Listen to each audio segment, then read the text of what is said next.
Let's take it a bit personal and get to know him on a bit of a personal note. Ooh. I mean, we spoke about some, special areas in the beginning. That was personal. So I mean, now we're good pals. We're all good friends. This is very personal. This is very good personal. Could you tell us how you combine your work and your marriage balance, like your home balance? What do you do to make sure you can, dedicate time here and still not suffer at home? Well, I've said this several times in several interviews that I don't run away from it. I'm a very blessed man. Very blessed. And one of my blessings is the woman God gave me as my wife. Hallelujah. They're holding and clutching their pearls. She's been a major pillar for me, ensuring that our 3 kids are well taken care of whilst I'm out and about. Is she a housewife? She's now doing her own private stuff. She's an entomologist by profession. She's an entomologist and also into CSR. She's a CSR professional. I know nothing of these two. So an entomologist, what's that? Okay, so an entomologist is someone who is a scientist who studies insects. Oh, so fascinating. she was a senior quality control officer for QCC, inspecting your cocoa beans before it got exported. Amazing. Yeah, so that's what she does. I tease her that she plays with butterflies and insects. And then she's into CSR, corporate social responsibility. And so currently, and she's a jeweler as well. She makes bespoke statement pieces. Nice. She creates her own bead pieces from factory. She customizes her own bead pieces and makes statement fashion pieces. But we decided as a family that when we started having kids, that we wanted, I was all over the place. And so we didn't want nannies to bring up our kids. I mean, that's the curse of our generation. Every parent is working, and you've left your kids in the hands of people who themselves need help. Yeah. And so you're breeding a generation of people, of kids that only God help this world. And so we decided that one of us will have to spend more time with the kids, and she did sacrifice what I'll call a professional career to spend more time with the kids. Right now, she's running a foundation called the Dzata Foundation that does a lot of the social work that I do in my constituency and around as a CSR person. And she spends time with the kids. So at least there's always a parent at home to ensure. And so it's allowed me space to do a lot of things politically and spend a lot of time away from home. But I'm able to do that and concentrate on my work because I know that it's not a nanny taking care of the kids. It's a superwoman. It's a superwoman. Yeah, absolutely. I love that. Absolutely love that. This issue of nannies keep popping up. And of course, everybody has like their own opinion as to whether this culture of nannies and leaving your kids to most times strangers, you'd hope that it's a family person, but most times strangers.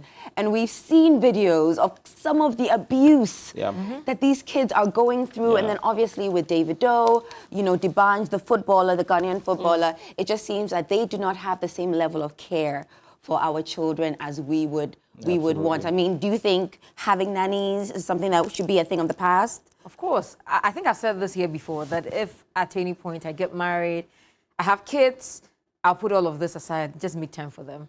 My mom did same for us, my siblings and I, and we got the best of care. Absolutely. And so putting, your life on hold and making sure that these kids are well taken care of, it's always for the better. A friend said something to me in the US when I was talking about my wife at a program, and I said, it's a big sacrifice she's making. And he said, yes, it seems as a sacrifice now, but it's a big blessing. Yeah. He said the kids grow up so quickly that if you're not careful, your kids will grow up and they're strangers to you. Yeah. And he said to me, 10 years from now, your wife is going to be grateful for the amount of time she spent with them. Oh, no, but we know that as MPs, your constituents have an open door policy to you, to your house. They come in, they make a whole lot of requests, whether it's school fees or buying food for the family or just anything.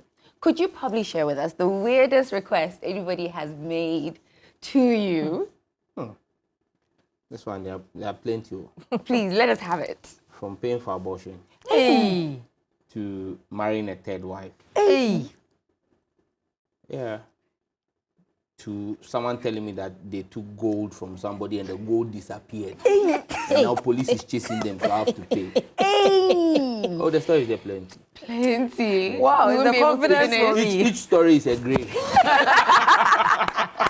Well, on that note, we're having so much fun with Honorable Sam George right here on the Lady Circle. We're going on a very quick commercial break. Go and top up that juice, tea, snack, whatever it is, and come right back. It's going to be super exciting.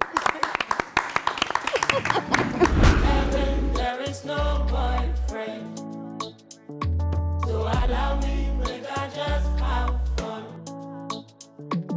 In heaven, there is no boyfriend. All right, Honorable.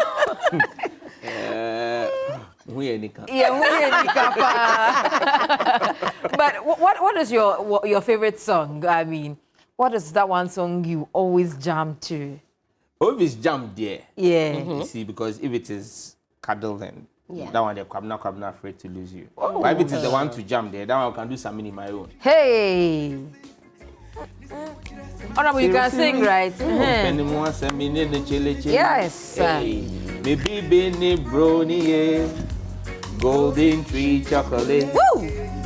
Mintratoli, each and every day, Ah. my own.